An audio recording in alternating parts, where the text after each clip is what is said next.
Tin kim ka handon sangin Ton lugar junto'y tepo Kay katang kung tamyangin Aray lo asim Min handon ve cinta mo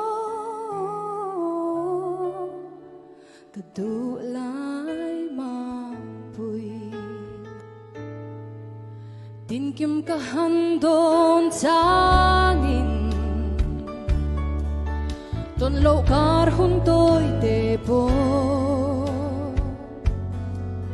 Kay katang kung tamyangin Aray lo asim Min handon ve cinta mo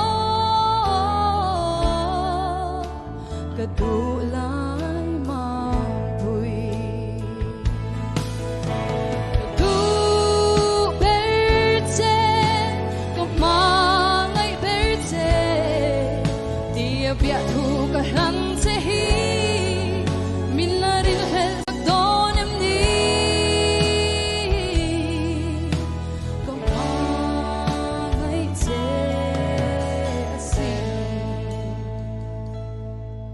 Zantiang sorta eng ray noya Matin ka handon chite Har lung lên tua har Ki katang cha na may mo Min handon ve cinta mo Kadulay mapuy Kadu berte Kamangay berte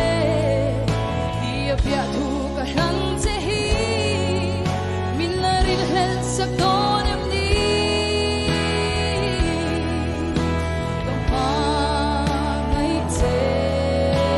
asin Kadu berte Kamangay te lungrun Di abiyat hukahan sehi Minarin hel sakdonem ni